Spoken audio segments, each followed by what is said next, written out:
Mchezo umeisha kwa sababu michezo hii ya hatua hizi inakuwa ni dakika 180.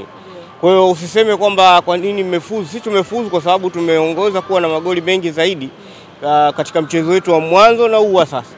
Ndio. Mashabiki wategemea nini kwa hatua inayofuata?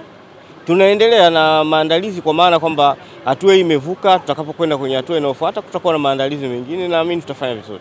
Mwenyekiti, unaamini kutokuwepo kwa mashabiki uwanjani imesaidia kidogo kupunguza energy, na una rai gani kwao kwa sababu bado mechi zinaendelea na watamani uwanjani?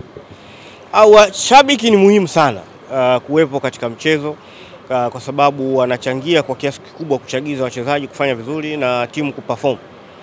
Lakini tunakumbuka tu kwamba mpira ni mchezo wa burudani. Kwa hiyo kama mnacheza alafu mko peke yenu pia inaleta mazingira tofauti kidogo. Mwenyekiti, pia mchakato wa kocha umefikia hatua gani mpaka sasa? Nimetoka kujibu sasa hivi. Nimesema kwamba tutatangaza soon. Taratibu zikikamilika tutatangaza. Asante sana. Asanteni jamani. Ligi pamoja na hii hatua inayofuata katika mchezo ya Club African Championship. Mchakato wa kocha umefikia wapi? Maana mliweka wazi kwamba Hemed Morocco ni mahususi kwa ajili ya mchezo mmoja huu wa mchujo wa klabu bingwa. Mmefikia wapi katika kutafuta kocha mpya? Sidhani kama hilo liliwahi kuwekwa wazi. Sisi tulichosema tu kwamba tumetafuta kocha ambaye ana vigezo na angeweza kupatikana kwa uharaka zaidi. Kwa sasa tumeongea naye yeye na tukaiomba TFF wakaridhia, naye amekuja kutusaidia na kama unavyoona tumeweza kuvuka hii hatua.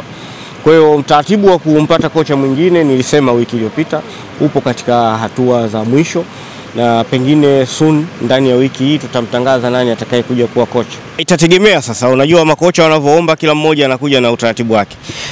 Mwingine anasema mimi natumia analyst wangu, nataka niwe na assistant coach wangu, lakini na sisi bado tunayo nafasi ya kuendelea kuweka watu ambao wanaweza kutusaidia. Kwa hiyo tutalijua hilo pale ambapo tutakuwa tumeshafikia makubaliano ya mwisho. Hatujawahi kushake. Kitu kikubwa ambacho kinaweza kikatokea kwamba kwa kipindi hiki ambacho tulianza msimu na tulikuwa tumeshajiandaa na program zote ambazo ziliandaliwa na kocha aliyepita.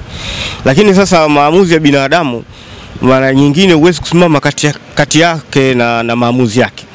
Kwa hiyo yeye mwenyewe ameamua na ameangalia labda jambo ambalo lina maslahi makubwa zaidi na yeye. Huwezi kuzungumzia tu kwamba mtafanya nini ili kuweza kuzuia. Huwezi kumzuia kocha au mchezaji kuondoka. Sisi hatuna utamaduni huo. Utamaduni wetu sisi tunazingatia mikataba inavyosema. Kama kuna mtu ambaye anataka kuvunja mkataba, anazingatia masharti ya kimkataba, kikamilika, tunamruhusu. Kwa hiyo na yeye amefuata, ametoa notice kama ilivyotakana na tumemalizana naye. Na tutaki tena kuzungumzia habari yake. Kwa sasa tunazungumzia kwamba tutapata kocha mwingine soon, tutamtangaza ili kuja kuchukua muongozi wa benchi la ufundi.